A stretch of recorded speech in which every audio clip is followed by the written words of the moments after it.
Okay guys, I feel like if I did this while I was driving, it would be less of one of those creepy Jamie's hysterically crying and looks very scary videos. So here we go. This morning when I dropped Bella off at the vet, they did more x-rays. We've done so many x-rays on that poor sweet girl. And they came back with not good news.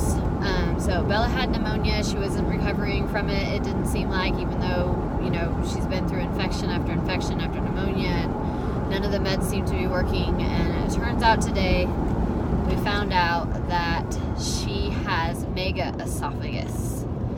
So basically, I'm sorry, I'm not a vet and I'm not very good with all the medical terms, but basically, her esophagus isn't working correctly. It's not getting all the signals it's supposed to, and she's not absorbing the calories or nutrients that she should, which is also happening with the medication. She's not absorbing the medication the way she should, and this is not a good diagnosis at all.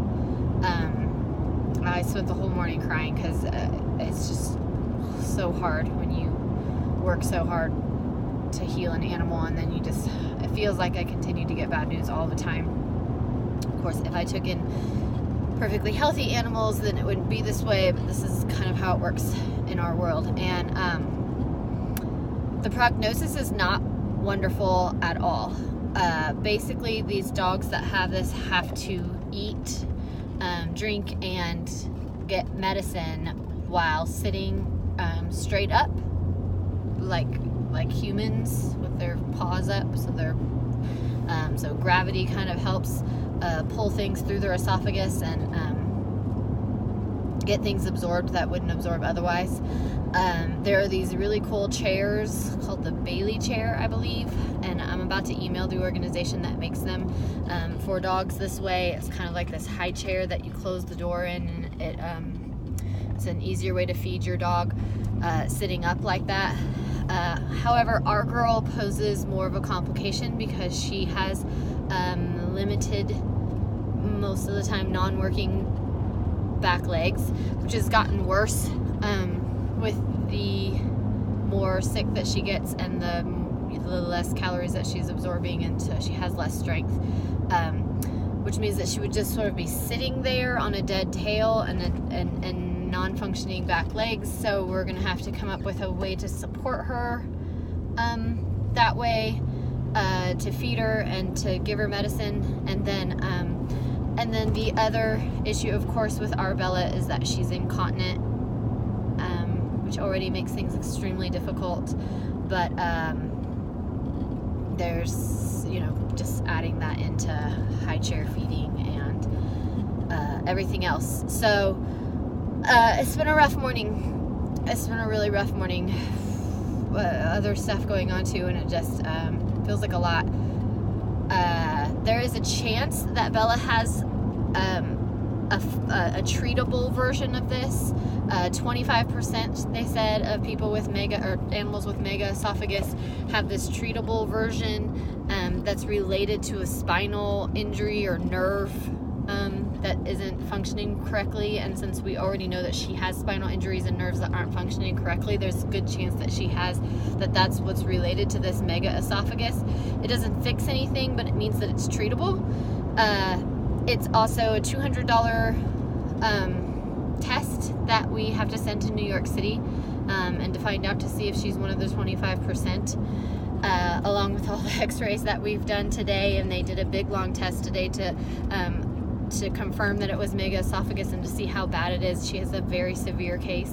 The test that they did today, we're giving her food and then x-raying it throughout the digestive process to see how it went. And so this has been a very expensive rescue. Bella has been very expensive. The x-rays alone have been more than anything, you know, any of the amount that we've raised for her so far. And now we're talking a $200 test. I haven't even been in to see what today cost, and possible special chair, obviously lots more special needs, and we're in the middle of building that special needs building for her. My dad is literally outside putting a deck on the donated building, which includes a giant 6-foot ramp that Bella could pull herself up into, and So we're doing everything that we can.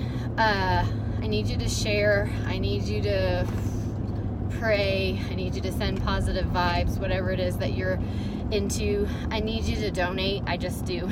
I don't have any other better way to say that. I need donations. I need sponsors. I need you to spread the word. We're a nonprofit, and the only way that this works is that you tell people about us. Come visit. Everyone that comes visits, our hearts are changed in a way that can't be done through the internet. So come visit us.